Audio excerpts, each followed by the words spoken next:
Olá pessoal, tudo bem? Eu sou o professor Jairton Peterson e hoje nosso debate é fantástico. Ele se chama A Crise do Capitalista de 1929, o New Deal e o Estado de Bem-Estar Social. Senta que lá vem história. Primeiro ponto, crise de 1929, o crash de Wall Street ou crack de Wall Street.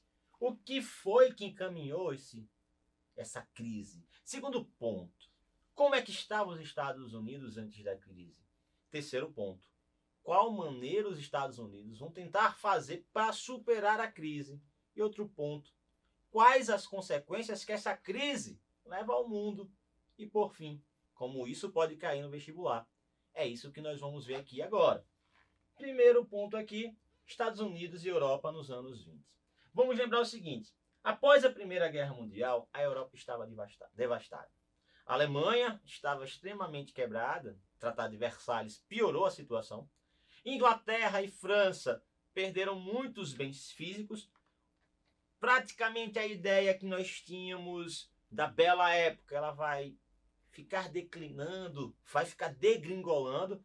Lembrando a vocês que a bela época era aquela crença que a ciência levaria ao progresso e os europeus acreditavam que eles eram um padrão de civilidade para todo mundo. E foi caindo por terra por quê? A Primeira Guerra Mundial ocorreu na Europa, entre os países europeus. Então, tanto na questão econômica, quanto na questão física, quanto na questão da intelectualidade, na questão espiritual, vendo aqui espiritual não no sentido religioso, mas no sentido filosófico, a Europa estava degringolando. No entanto, o que é que vai acontecer?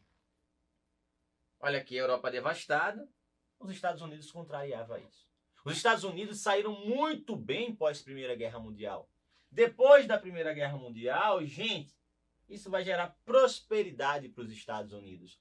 Os Estados Unidos retiram da Primeira Guerra Mundial mais prósperos do que quando entraram. Eles se tornaram, de fato, os protagonistas históricos. Lembrando para vocês que até o século XIX, a Inglaterra despontava como a principal potência econômica. Segundo ponto, França e Alemanha disputavam para ver quem seria a outra potência.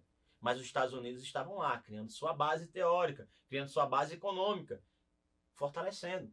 E os Estados Unidos, pós-guerra de secessão, conseguiram unificar a ideia que vai dar a eles uma prosperidade, que no século XX vai fazer com que eles se tornem, de fato, os principais protagonistas do mundo. E aí o que acontece? Eles se retiram da Primeira Guerra mais prósperos que entraram, e entre 1914 e 20, a riqueza deles aumentou 250%. Isso é um marco muito importante. Outro ponto interessante, possuíam créditos comerciais de mais de 3 bilhões de dólares. Gente, os Estados Unidos começou a emprestar dinheiro a todo mundo. A Europa, para se recompor, pegou muito dinheiro emprestado dos Estados Unidos.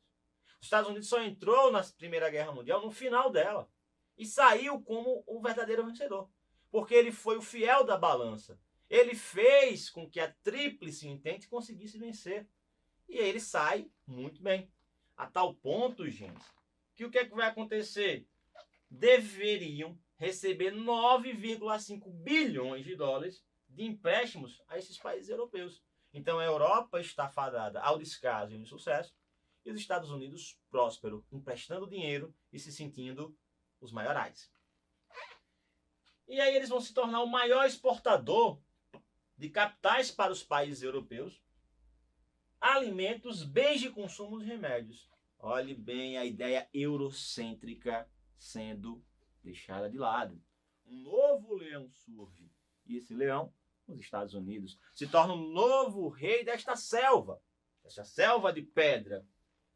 E aí o que acontece? A gente vai ver livros, tá bom? Como o Grande Gatsby. Quem gosta muito disso é o professor Paulo Telles, do Scott Friedland. O Babbitt Parciclan Lewis. Livros que vão mostrar esse estilo de vida americano, tá certo? Essa coisa do ostentar. Gente, e aí vem os anos loucos e o American Way of Life. O estilo de vida americano vai ser vendido para o mundo. O jazz se torna o principal elemento musical a ser ouvido pelos estadunidenses. Uma música dançante, uma música alegre, com bandas de metal, umas bandas que tocam coisas que falam sobre dinheiro, sobre amor, sobre glória. Isso é muito importante. O jazz se torna um elemento cultural muito importante nos Estados Unidos nesse momento. O Eric Hobsbawm escreve sobre isso. Maravilhoso livro. Pois bem, o que acontece? Os Estados Unidos também vão criar uma ideia de que consumo, logo sou feliz. Você ser feliz é você consumir. Você não pode usar qualquer produto. Você tem que usar X produto dos Estados Unidos. E aí o cigarro vai ser o quê? Vai ser vendido como se fosse síndrome, sinônimo de civilização. E não é qualquer cigarro, tem que ser cigarro de uma empresa americana. Carros vão ser associados à felicidade. Esse estilo de vida americano ele vai associar consumo à felicidade. Não esquece disso. Vamos ter 2 momentos intensos disso. O primeiro, depois da Primeira Guerra Mundial. O segundo, pós-Segunda Guerra Mundial e durante a Guerra Fria. Essa ideia de consumir e ser feliz é muito parte disso. Não esquece. E aqui está mostrando o quê? A linha de montagem do Fordismo, que vai racionalizar a produção e vai fazer com que as pessoas produzam mais. Os Estados Unidos vão começar a produzir. No final dos anos 10 para início dos anos 20, eles vão vender bastante. Então, quanto mais vende, mais produz. E isso vai gerar o quê? Emprego. E aqui é o Ford T Bigode, que era associado à felicidade. Quando um carro desse entrou em Sergipe, a professora Andresa Mainá estuda isso, as pessoas ficaram eufóricas. Sergipe, em 1930, na década de 30, esses carros chegam aqui em Sergipe, gente, foi uma coisa absurda. Quem estuda isso aqui é a professora Andresa Mainá. Prosseguindo, o cinema é a propaganda do estilo de vida americano. Gente, o cinema vai começar a deixar de ser algo cult, como era visto pelos irmãos Lumière e pelos europeus. O cinema tinha uma funcionalidade de ser científico, ensinar às pessoas coisas da ciência, observar que a ciência é o padrão novo e ela leva ao sucesso. O que é que os Estados Unidos fazem? Não, o cinema é para ganhar dinheiro. Cinema é business e nós precisamos ganhar dinheiro e a partir disso a gente vende o nosso estilo, nós vendemos nosso produto e nós enriquecemos. Repito, o cinema passa a ser comercial. O cinema passa a vender esse estilo de vida americano. E aí alguns filmes são destacados aqui. Gente, The Flame Fighter. Se vocês pegarem o estilo de filme que vocês gostam, é o estilo americano. Um estilo intenso, um estilo de velocidade. Não para. É aquela coisa que você fica, meu Deus, você cansa de só pensar que a pessoa está em toda hora em movimento. Isso é muito importante, é um estilo. Digo para vocês também que vai fomentar o aumento da KKK, num filme O Surgimento de uma Nação, onde a KKK vai salvar os Estados Unidos do mal. E qual seria esse mal? O negro. E aí de uma hora para outra a KKK, a Ku Klux Klan, vai aumentar o número de adeptos. Então o estilo de vida americano vai ser vendido nesses filmes. Jazz, filmes, a era do ouro do rádio. Então isso vai penetrando todo o mundo.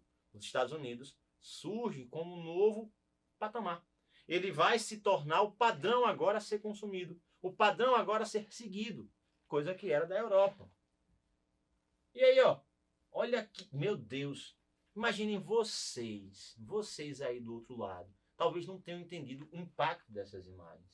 Tá certo? Essa imagem aqui vai mostrar a loucura que o filme causa em você. A sensação que a qualquer momento você pode se machucar. A ideia de movimento, diferente da fotografia que era algo parado. As pessoas dentro do cinema, elas acreditam que estão na tela muitas vezes. O cinema é feito para isso, de acordo com Rosenstone, de acordo com o Ferri. Então, isso é muito... E Marc Ferrot também. Então, o cinema vai dar uma ideia que você está lá dentro, você vai ver aquilo, você vai consumir aquilo. Você se impacta com o filme. Depois que você assiste um filme, você não é o mesmo, você não é a mesma. Você consome ideologicamente aquilo, tá certo? É muito importante. Os filmes servem para fazer com que vocês fiquem sensibilizados. E uma dica, mesmo quando se retrata de um filme histórico, o filme, ele não é o real. O filme é uma representação da realidade. Muitos alunos dizem, professor, eu assisti o filme do Getúlio Vargas, caramba, como Vargas era. Eu, calma, garoto, calma. Aquele filme é uma representação. Ele não corresponde à realidade em si. Ele é uma interpretação. Filmes não são feitos para ter parâmetros históricos. Isso é livro de história. Filmes são feitos para ser consumidos. A história, tá certo? Ela fica como pano de fundo, não como pano principal, mas início do século. Se hoje a gente pensa que filme real é realidade, imagina nessa época. Qualquer filme beirava a realidade. Qualquer filme fazia com que você compenetrasse dentro dele. É muito importante isso. E aqui está mostrando os blackface, os artistas brancos que faziam os papéis dos negros. Então eles se pintavam. E por quê? Porque os negros eram considerados inferiores, os negros não podiam participar desse processo. Esse processo era do branco até a década de 30, tá bom? Com o vento levou.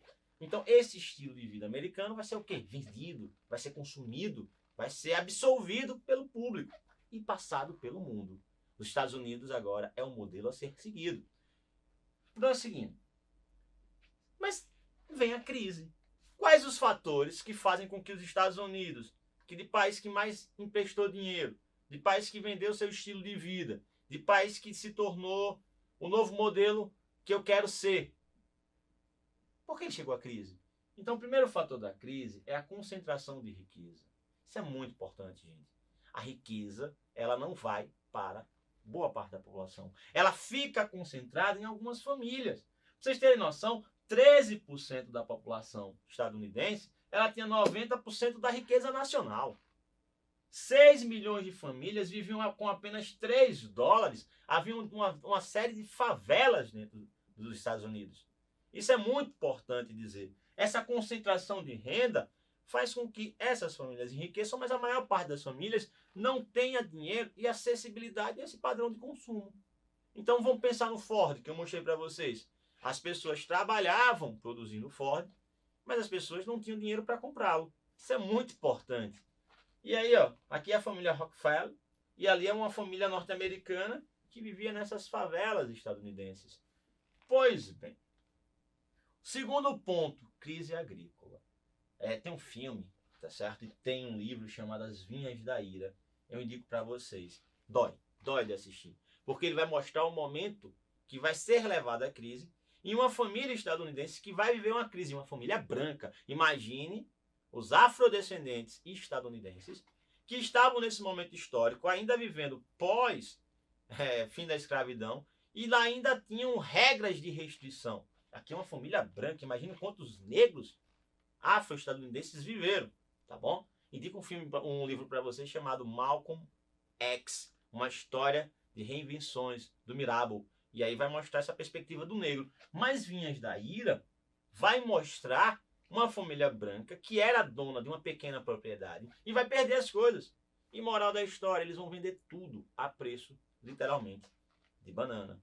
O grande capitalista vai comprar as coisas dele e não vai perceber que aquilo era o início da crise. Por quê? Porque as famílias não estavam conseguindo ficar nas suas terras. Elas não tinham dinheiro para se alimentar. Elas não tinham dinheiro nem para produzir. Vinhas da Ira, indico para você. E também Os Ratos e Homens. O livro é de John Steinbeck. Que autor fantástico. Depois que você ler o livro dele, você vai ficar impactado. Porque ele vai ter uma minúcia para mostrar o período um pouco anterior à crise e que leva a essa crise. Terceiro ponto, a concorrência dos produtos europeus. Até 1924, os Estados Unidos conseguiram vender seus produtos à torta e à direita, como nós gostamos de dizer. No entanto, em 1924, uma parte da Europa vai começar a voltar a produzir com mais força, com mais intensidade. Professor Gersto, e aí? E aí, os Estados Unidos que não tinham concorrência vão começar a ter. Outro ponto, alguns europeus eles começaram a se tornar ufanistas. Então, eles só queriam comprar produtos de dentro do seu país. Isso é muito importante. Vamos lembrar que entre 1919 a 1949, a Europa estava num barril de pólvora. Muitos movimentos ultranacionalistas surgindo dentro da Europa. E não só foi na Itália, não só foi na Alemanha, não só foi em Portugal e não foi só na Espanha. Na Europa toda, tá certo? Essa onda de ufanismo, principalmente pós Primeira Guerra Mundial. Então os europeus começaram a concorrer com os produtos estadunidenses. E aí eu dou exemplo para vocês do Bristol, lá na Inglaterra, na década de 20, e Paris, 1920. Eles começaram a vender os seus produtos novamente. No entanto, o que é que vai acontecer? os Estados Unidos continuam com a sua produção em série, produzindo. Não tinha comprador. Então, gente, essa superprodução não era consumida. Isso vai gerar o quê? Subconsumo. Então, superprodução, subconsumo. Então, quer dizer, eu produzo demais, não tem quem comprar. Isso vai gerar um problema. E esse problema foi no dia 24 de outubro de 1929. Fora a especulação, principalmente a especulação imobiliária, onde tudo vai começar, é a ponta do iceberg. Os preços dos produtos, de uma hora para outra, eles eram muito altos e declinam, degringolam. Porque antes da crise, no período áureo, o preço dos produtos aumenta. E aquilo não valia. Mas as pessoas compravam. Só que chegou um momento que as pessoas não tinham dinheiro.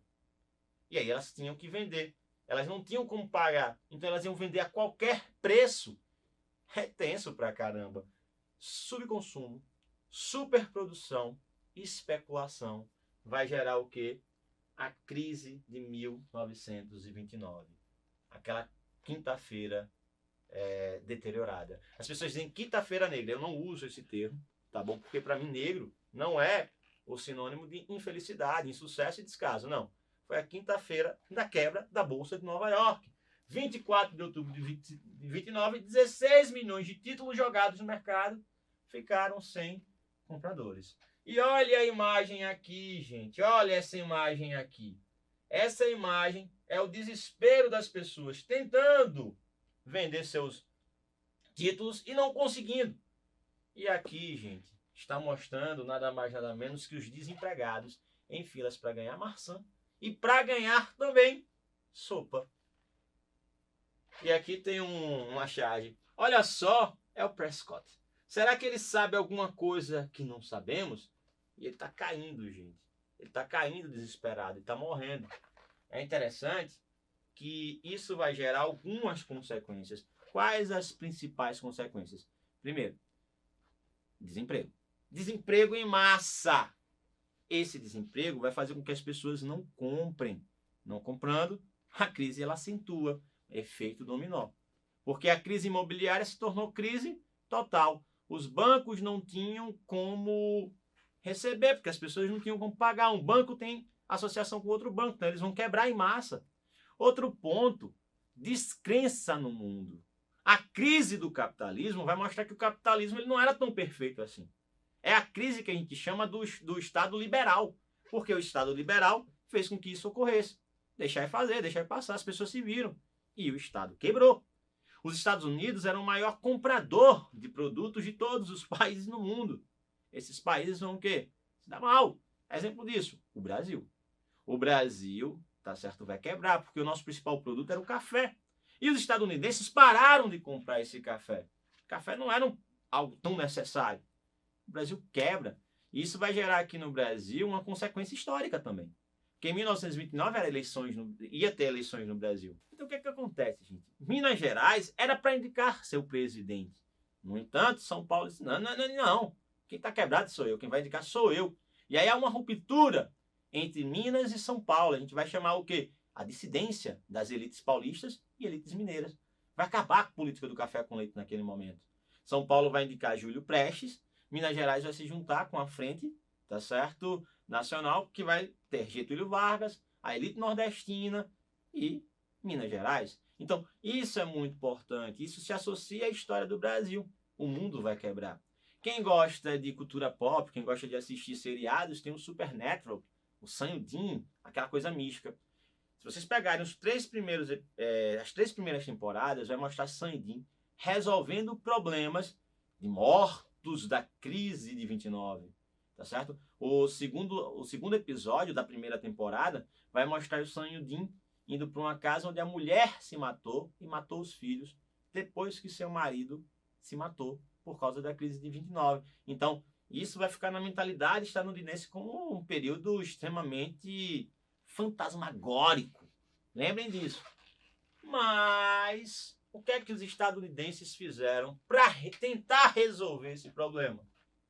O New Deal de Delano Roosevelt. Franklin Delano Roosevelt. 1932, ele vai vencer a presidência. Diferente do projeto liberal, onde o Estado não deveria interferir na economia, o Roosevelt era defensor do estado de bem-estar social. O Estado vai sim interferir na economia, vai conceder microcréditos, vai proibir trusts, cartéis, holdings. O Estado vai sim interferir em questões que antes não interferia. Então o Estado vai ser um pouco interventor. Tá certo? O Estado liberal, nesse momento, havia falhado. Então era necessário você criar algo novo. E aí vem o Roosevelt. Surge o New Deal, um novo acordo, fundamentado pelas ideias de Keynes. Isso é muito importante. Intervenção do Estado na economia, bem-estar social, para tentar manter um mínimo de parâmetro. E aqui nós estamos vendo Keynes. O que é que dizia esse New Deal? Primeiro ponto, para combater o desemprego e a superprodução. Para combater o desemprego, o Estado vai fazer o quê? O Estado vai fazer obras públicas. Fazendo obras públicas vai dar às pessoas margem para que elas trabalhem. Trabalhando, vão ter renda, tendo renda, vão comprar. Segundo ponto, o Estado vai conceder microcréditos para que pessoas comuns possam pegá-lo e tentar investir em negócios próprios. Terceiro, o Estado vai proibir cartéis, trusts, holdings, que as grandes empresas se juntem, mantenham o monopólio e destruam os pequenos, não. Ele vai interferir para que isso não aconteça. E outro ponto, esse investimento em obras públicas, a partir das obras públicas, vão gerar, além do emprego e da renda, vai criar uma infraestrutura. E, por fim, ajustar preços e salários, e isso vai gerar crescimento de consumo. Eles vão criar também, gente, o seguro-desemprego. O seguro-desemprego vai ser criado nesse momento histórico aqui. No Vinhas da Ira, isso vai ser exibido. Pois bem, vamos fazer as questões. Então, o que é importante também que vocês concebam. Não vai ser o New Deal que vai resolver de fato a crise do capitalismo estadunidense. Vai ser a Segunda Guerra Mundial, de acordo com Eric Hobsbawm. Já caiu numa questão da prova do Enem no ano de 2014. Vamos fazer umas questõezinhas aqui. Enem 2012. Texto 1. A Europa entrou em estado de exceção, personificado por obscuras forças econômicas sem rosto ou localização física, conhecidas, que não prestam contas a ninguém e se espalham pelo globo, por meio de milhões de transações diárias no cyberespaço. Nem fim do mundo, nem mundo novo. Folha de São Paulo, 2011. Texto 2. Estamos imersos numa crise financeira como nunca tínhamos visto desde a Grande Depressão em 1929 nos Estados Unidos. Entrevista de George Soros, disponível no www.nibooks.com. O acesso foi em 17 de agosto que o Enem fez. Vamos lá.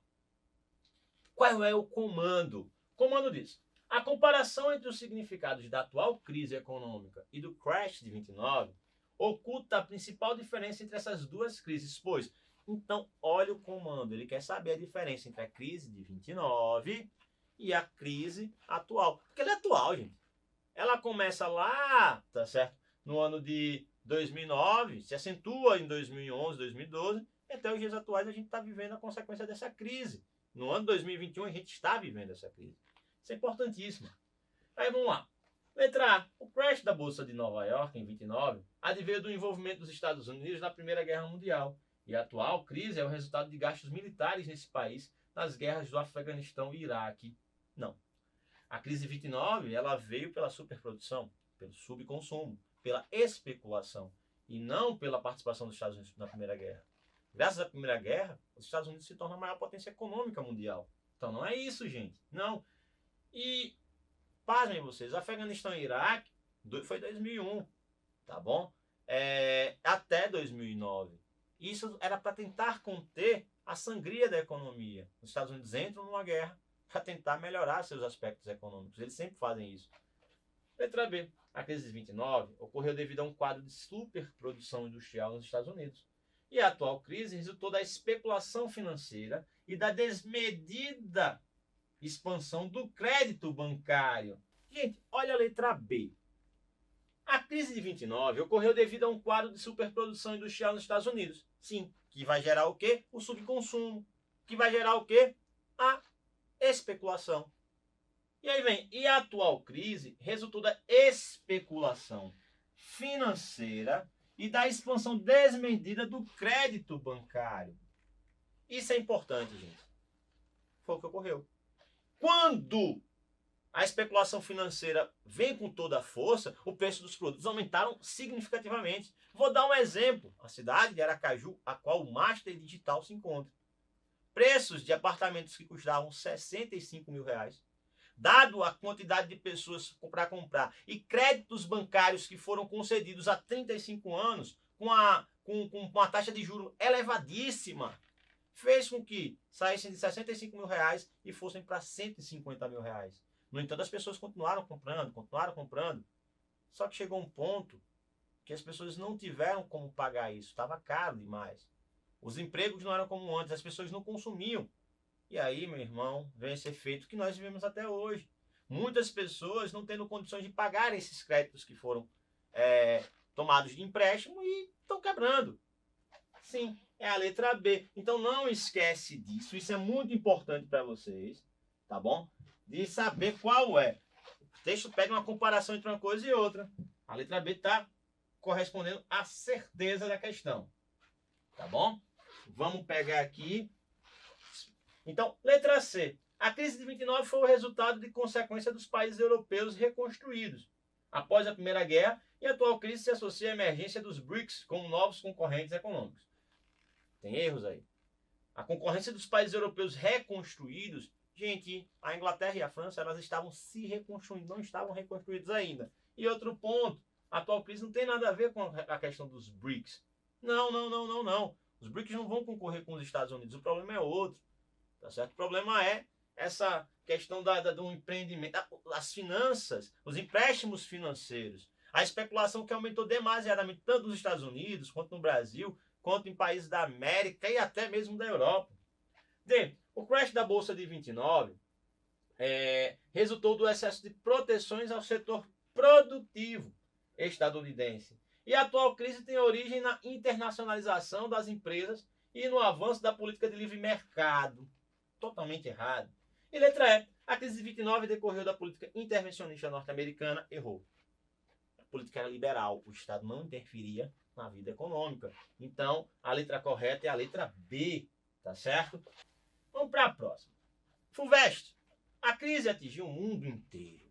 O operário metalúrgico de Pittsburgh, o plantador de café brasileiro, o artesão de Paris e o banqueiro de Londres.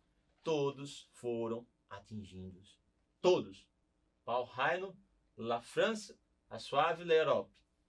O autor se refere à crise mundial de 29, iniciada nos Estados Unidos, da qual resultou. Ela resultou de quê? Tá certo? O que é que essa... repare bem a pergunta. O autor se refere à crise mundial de 29, iniciada nos States, na qual resultou... Ela resultou em quê, gente? Letra A. O abalo do liberalismo econômico. Olha, tá certo. A tendência para a prática da intervenção do Estado na economia. Certíssimo. E isso não só nos Estados Unidos, no mundo. O crescimento do Adolf Hitler na Alemanha, de 1921 a 1929, foi um.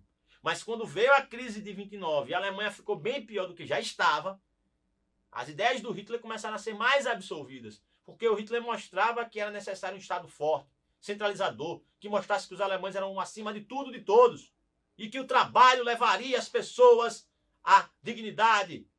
E aí o que acontece? Adolf Hitler ascende ainda mais. E a Alemanha vai ser extremamente interventora. A Itália do Mussolini ganha muito poder, principalmente depois de 29. Ele ascende ao poder antes da crise, mas com a crise e seu Estado interventor, ele vai crescer. A tal ponto que ele vai fazer o quê? A Carta de Del Lavoro na Itália. Então, olha, uma coisa associada à outra. E aí vem, letra A é a correta.